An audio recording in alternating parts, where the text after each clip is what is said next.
Bismillahirrahmanirrahim. Assalamualaikum warahmatullahi wabarakatuh. Baiklah, pada kesempatan kali ini kelompok kami akan mempresentasikan tugas ruang kolaborasi, di mana kelompok kami terdiri dari Muhammad Ali Fadli, Rani Agustiani, saya sendiri, kemudian Dwi Juliani Rohma, kemudian ada Yuna Islamiati dan Siti Nuraini. Baiklah, pada slide pertama ini saya akan membacakan suatu cerita tentang Diana, di mana Diana ini adalah seorang murid kelas 4 SD pada suatu sekolah.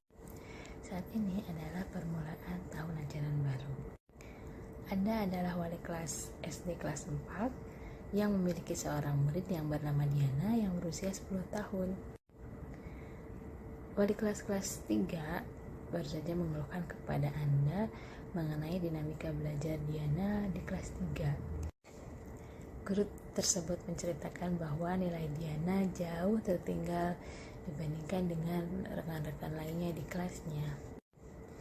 Diana juga dirasa kurang mampu untuk mengerjakan tugas-tugas rumah yang diberikan ketika PJJ kemarin.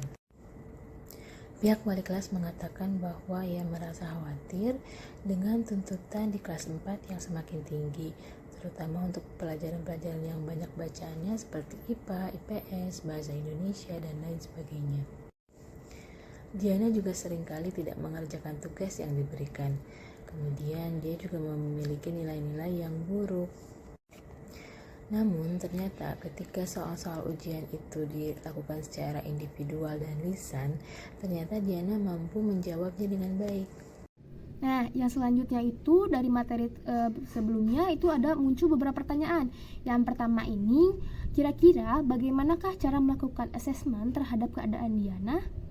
Dan yang kedua, jenis asesmen apakah yang akan Anda berikan kepada siswa Anda tersebut? Jelaskan pertimbangan Anda. Yang ketiga, pertanyaannya yaitu kesimpulan apa yang Anda dapat tarik dari asesmen yang Anda desain dan lakukan tersebut. Nah, yang selanjutnya itu dari materi sebelumnya itu ada muncul beberapa pertanyaan. Yang pertama ini, kira-kira bagaimanakah cara melakukan asesmen terhadap keadaan Diana? Dan yang kedua, jenis asesmen apakah yang akan Anda berikan kepada siswa Anda tersebut? Jelaskan pertimbangan Anda. Yang ketiga, pertanyaannya yaitu kesimpulan apa yang Anda dapat tarik dari asesmen yang Anda desain dan lakukan tersebut. Hipotesis yang kami ambil berdasarkan bukti-bukti bahwasannya Diana mengalami kesulitan pada mata pelajaran IPA, Bahasa, dan IPS, yang mana pelajaran tersebut membutuhkan banyak bacaan. Yang kedua, bahwasanya nilai Diana saat ulangan tertulis mendapatkan nilai yang buruk. Kemudian yang ketiga, Diana kurang baik dalam mengerjakan pelajaran rumah selama pelajaran jarak jauh atau PJJ. Adapun tindakan-tindakan guru yang dapat dilakukan, yang pertama, guru perlu melakukan pendekatan terlebih dahulu kepada Diana. Hal ini dilakukan agar guru mengetahui karakteristik dari Diana, apakah memiliki motivasi, gaya belajar seperti apa, dan minat maupun hal lainnya yang dapat mempengaruhi pembelajaran dari Diana. Kemudian, guru memberikan bimbingan khusus untuk Diana jika anak tersebut belum lancar membaca dan menulis. Yang ketiga, guru memberikan materi berupa auditori visual, berupa video pembelajaran yang mudah untuk dipahami Diana.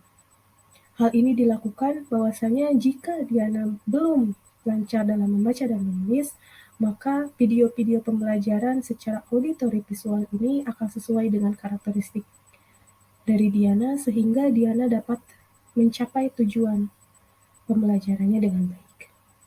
Kemudian yang keempat, guru memberikan bacaan yang disertai dengan gambar-gambar yang menarik. Hal ini disesuaikan agar Diana dapat lebih meningkatkan kemampuannya dalam membaca dan menulis. Dari kasus Diana yang terjadi, asesmen dapat dilakukan menjadi dua cara, yaitu asesmen berupa tes lisan atau asesmen dengan tes tulisan, di mana hal ini dilakukan sesuai dengan kebutuhan dan karakter dari Diana tersebut. Adapun jenis-jenis asesmen, di dalam pendidikan atau pembelajaran ada 3, yaitu berupa asesmen diagnostik, asesmen formatif, dan asesmen sumatif.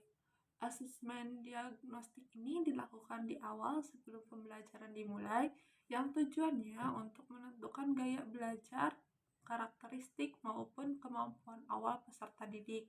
Yang kedua, asesmen formatif. Asesmen formatif ini dilaksanakan saat kegiatan pembelajaran, di mana tujuannya untuk melihat gambaran perkembangan peserta didik. Dan yang terakhir adalah asesmen sumatif. Asesmen sumatif ini bertujuan untuk mengukur, menilai capaian kemampuan peserta didik selama pembelajaran berlangsung. Biasanya dilakukan di akhir pembelajaran atau di akhir materi disampaikan. Assalamualaikum warahmatullahi wabarakatuh.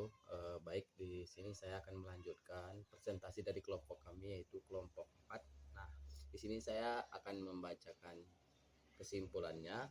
Nah, kesimpulan dalam kasus tersebut yaitu dalam menentukan jenis asesmen yang digunakan harus memperhatikan beberapa hal, diantaranya karakteristik peserta didik, gaya belajar, kompetensi yang diinginkan sehingga dapat diperoleh asesmen yang tepat sasaran. Nah, karena setiap anak memiliki gaya belajar yang berbeda. Jika anak kurang tertarik dengan pelajaran yang memiliki banyak bacaan, maka guru harus alternatif untuk membantu siswa tersebut dalam memahami pembelajaran. Nah, mungkin sekian saja dari kelompok kami. Terima kasih, lebih dan kurangnya kami mohon maaf. Wassalamualaikum warahmatullahi wabarakatuh.